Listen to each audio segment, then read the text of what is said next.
Thanks very much. You sort of stole my question. I was going to ask all of you, who here has had a creative or a playful experience this week? Who's with your children, at work? Not enough people, actually. Not enough people. Okay. I'm from Lego, and if you have children, or maybe if you don't have children, but you may know us as a company, we make what we call construction toys, and they are a creative and learning play experience. And we think that creativity and learning is really, really important, particularly in the world at the moment, that some of the big challenges that you heard this morning will require creativity and learning to solve some of those challenges. And the people who are going to solve them are our customers today, the children that we deal with today. So what I'm going to talk to you is just about some of the stuff that we've done as a company, and hopefully it will generate some thoughts amongst you. We're not at all saying that we have all the answers. We're not saying that we've made super progress, but we do think that we're on the right track, and I'd love to hear from you as well on whether you believe that's the case as well. So we're talking about a business case for sustainability, and our ambition as a company is to have a positive impact on the world, and I think lots and lots of people say that. But what we mean by that is we believe that if the Lego Group wasn't here in the world, we would hope that people would miss us. We would hope that people would feel that we bring something positive to the world. And that's, as I said before, it's about children, and it's about inspiring and developing what we call the builders of tomorrow. They are the people who will shape the world that we live in the next 20 years. As an introduction to the company, we were founded way back in 1932, and I always like to say we're the world's largest manufacturer of tires. They're just very small tires, but we are the world's biggest tire manufacturer. We also make 1 million minifigures a day, so 1 million little people a day. And so 2019 is the date when there will be more Lego people on the planet than there are humans. So that creates an issue for us. That is a lot of stuff. That's a lot of material. 1 million minifigures a day, 1 million little people.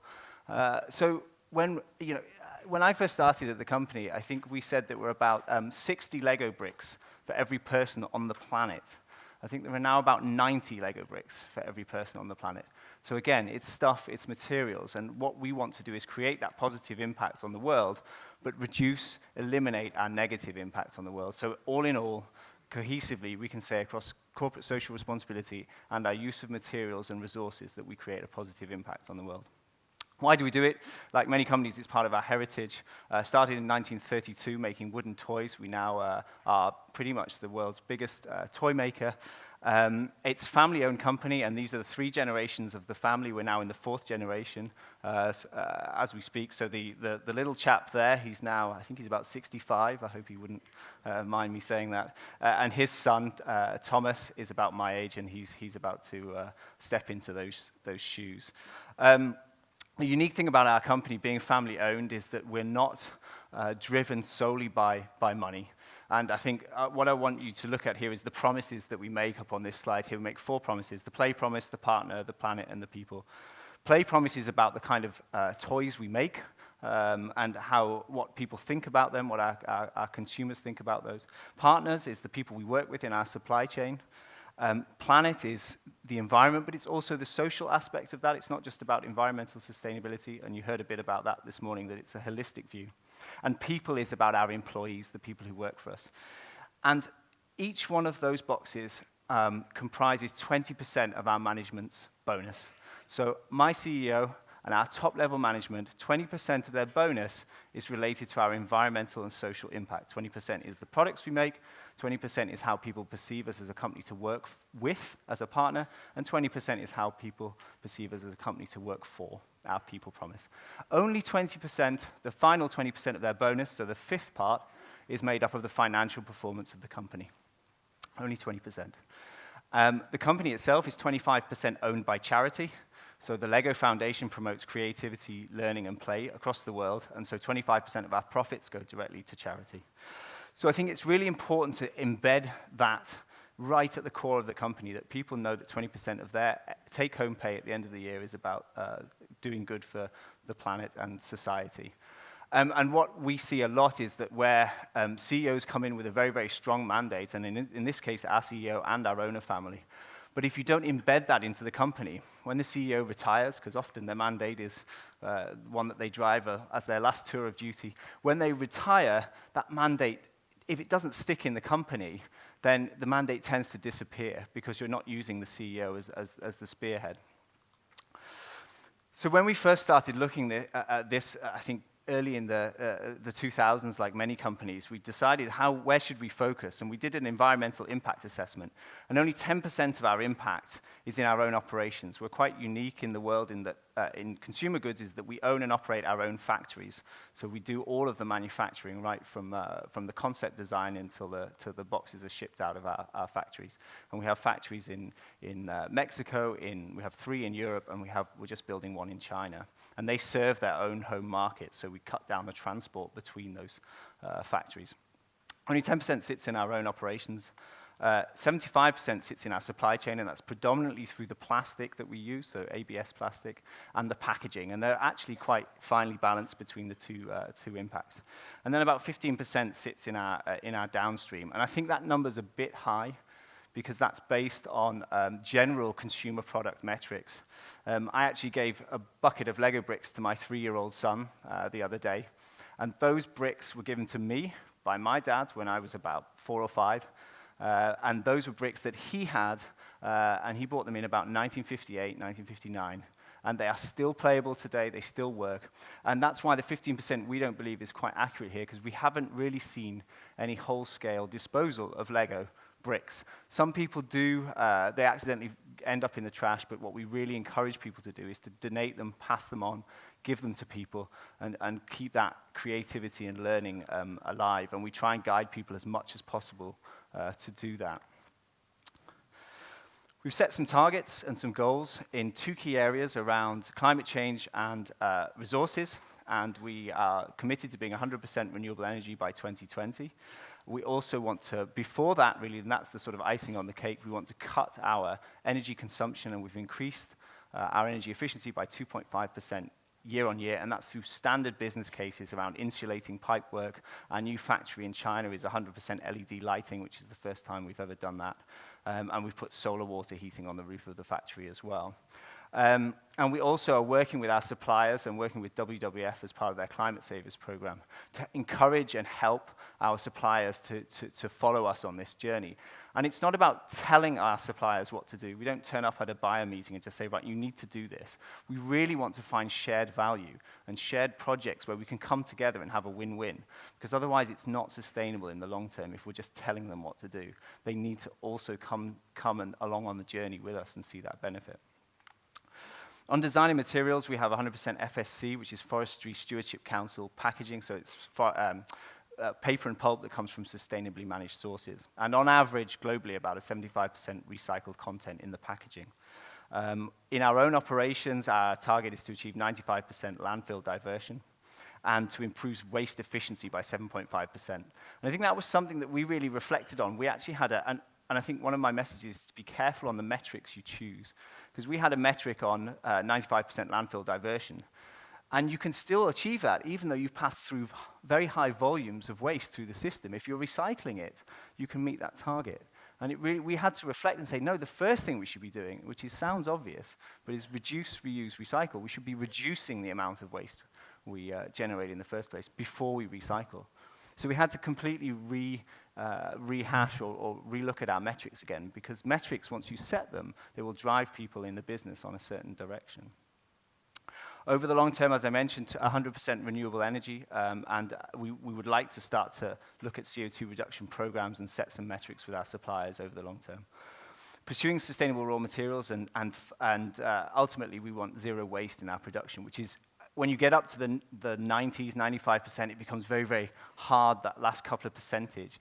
You know, if you can imagine your own waste in your own home, you can recycle your paper and your glass and your metal. That's relatively straightforward to do. But when you come to the more complex ends of the spectrum, it gets a bit harder, but we're working really hard on that. And so what I'm going to do is just show you a few examples of what that means. In climate change, we've invested 800 million euros, so nearly €1 billion in renewable energy. That's money out of our pocket as a company into 2 major wind farms, one off the coast of Germany, a place called Borkum-Riffgrund, 50 kilometers off the coast, and actually only 3 people in the LEGO group have seen that wind farm because it's so far away in the middle of the sea, which is hard to communicate to your employees when only 3 people have seen it. And then another wind farm we're just having constructed off the coast of Liverpool in the UK. We've achieved a 14% energy efficiency increase.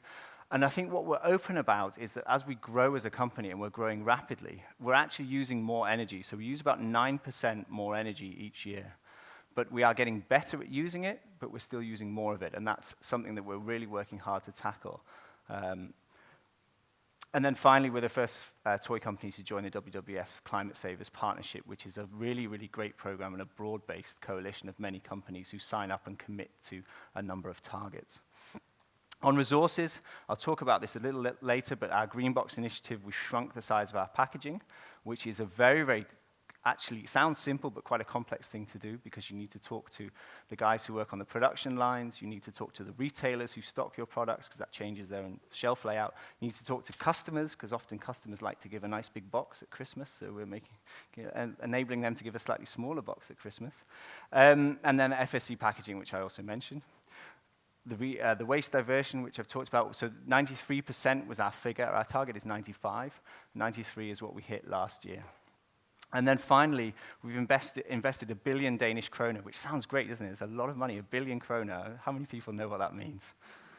Yeah, it's about 150 million euros, to put it into context, into sustainable materials, and those are what I'll talk in a couple of slides' time. This is on our climate change. There's a picture of our wind farm under construction in Germany. And that's, these are big projects. As I say, nearly 1 billion euros of spend have gone into those projects. And the reason why we can make some of those business cases is right back to the beginning when I talked about having 4 key parts of our promise around planet, people, partner, and play. It's because that's how you create a business case, in looking at all of the aspects of our business, about our corporate reputation, what do people think of us, about the products we make, about the money we make as a company, but it's not the only thing we consider when we look at those business cases. Yeah, on resources, so I talked about the sustainable materials journey that we're on. We had to come up with a definition for sustainable materials. The one thing that people know, or many people know, is that Lego is made of plastic. But what does a more sustainable material look like? And we thought we would just go off the shelf and get a definition for that. But every company has a different interpretation of it, and every NGO speaks to as well. So we've had to find one that fits or that works with us that we think is challenging. So it's something that we believe meets our high quality and safety standards, but has key social and environmental attributes. One thing is we won't negotiate on this journey to find sustainable materials by 2030, and that's our target, is to be 100% in sustainable materials by 2030 in our products and our packaging. We won't negotiate on safety, on the quality of the product, and on the durability of the elements. And one discussion we did have was on durability. Should we make biodegradable Lego elements? We said, no, that's not what we're about. We're about a product that lasts a long time, that creates value for children over the generations. And the quality is a really difficult issue. We mold our bricks to about 2 microns, which is less than the thickness of a human hair in terms of precision. We have to color them all the same, so when you build a wall of yellow bricks, they need to look all the same color yellow. They have a certain shininess. They have a certain sound when you mix a bucket of bricks together. And trying to replicate all of those things in a sustainable material is a super difficult thing to do. And that's why we believe it's going to take us to at least 2030 to do it. And we believe that's a very, very, even still a very, very tough and challenging timescale. Internally, we call it our moonshot. We really hope we can do it, and we want to partner with people to get to that point. On the right-hand side is our criteria: no non-desirable chemicals, sustainably sourced and manufactured feedstock. So it's no point having a brick that's sustainable in your hand if the process to get there wasn't a very nice process. If it's a bio-based material, if the crops were grown with lots of fertilizers, or the raw material was processed using lots of energy, that just because it feels sustainable at the end of the life doesn't mean that it was throughout its processing. And minimum waste in the value chain. Again, no point having a sustainable brick if it created thousands of tons of waste water and a plant material on the way. So that's what we want to do. We want to do that by 2030. This is our goal, as I mentioned, to use sustainable materials in all our core products. And there's two parts of that. We say there's a technical mission on the blue brick there, and there's an engagement mission. We have to technically find those materials, and we have to put them into production. And we have thousands of molds out there. So, we really hope we can find a material that will fit our current molding process. But maybe we have to look at a total different way of creating Lego bricks. And lots of people will be thinking of 3D printing. And there's some challenges around that. We can talk about that later.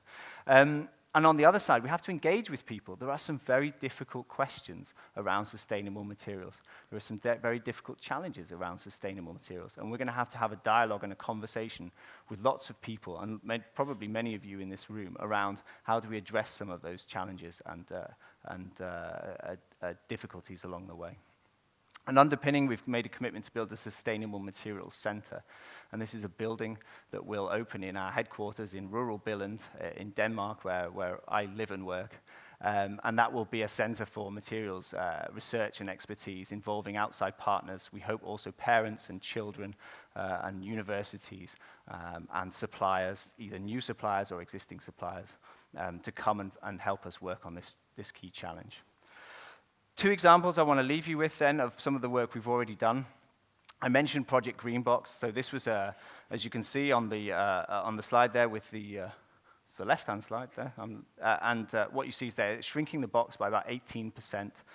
So that's saved us about 4,000 truckloads of deliveries per year, about 7,000 tons of material. And a very, very simple project on the outset, but actually quite complex to put it into production. Because you need to pack the box in a certain way and make sure that you can close the box at the end of the process. Because essentially what we're doing is just taking all of the air out of the box. And so that's been a real success for us, and I think, again, proving the business case is about wrapping all the different parts together. So it saves money, it uses less material. Actually, the retailers find they can stock the same amount of products in a smaller shelf area, so they were happy about that as well. And we can get greater what we call pallet utilization. We can put more products in a pallet and ship them around the world. On the right-hand side is our elimination of blister packaging. You'll see it's the same product. On the left part there is a cardboard container. On the right is what we call a plastic blister. So that's like a laminated plastic clamshell blister. And they're not very easy to recycle because they're two materials co-bonded together. And by putting it into a different package, we reduce the environmental impact by 20% and reduce the cost of the packaging by 30%. My last example is what I've got in my hands here. It's what we call a Duplo wheelbase. So this is what we used to have. It's like a little base, and it's a preschool. So for children up to about 3-4 years old, they can build little vehicles on the top of this wheelbase. And we have a process we call the element design review, so where we try to remove as many mixed materials from our elements as possible, and ultimately we're aiming for design for disassembly, which means eventually, and we haven't seen the end of life yet, but when the end of life does come, it can be recycled in a single material stream. And so this wheelbase, you probably can't see it, but you can see it on the picture. It has some metal axles in it. So two materials, meaning it needs some element of separation. And we would grade that as yellow on our material score, red being where there's electronics involved, and sometimes there are on our products, and green being where there's just a single material. So we said, how do we take this wheelbase from yellow into green? And we took out the metal axles, and we replaced them with plastic plugs. So they look exactly the same, they perform the same function. Well, what we did was we cut the manufacture time by half. That also cut the cost of the wheelbase by half, and it improved the sustainability of the wheelbase by about 30 to 45%, depending on the different metrics you use. So by using a green lens on a problem, we were able to create a win-win for both the business and for the environment and our planet promise. And critically, it's also safer for children because the wheels are physically fixed on to the wheelbase there. So I just wanted to share with you those two examples that when you do use a green lens and when you consider the business case in its total holistic sense, so not just the financial case, but also the impact on quality of the product, the impact on safety, the impact on your employees. And this also creates a very strong employee brand, which is another thing that we're very keen. We want people to come and work for the Lego Group. When you consider all of these things in the round, you can create some really compelling business cases. There's a lot of work to do. We're not there yet. These are only just a few examples, and there are some where it's really, really tough. But we believe, like a lot of companies you've heard from, that it is truly a journey. So thank you very much, and I really look forward to talking with some of you on this journey that we're on. Thanks a lot.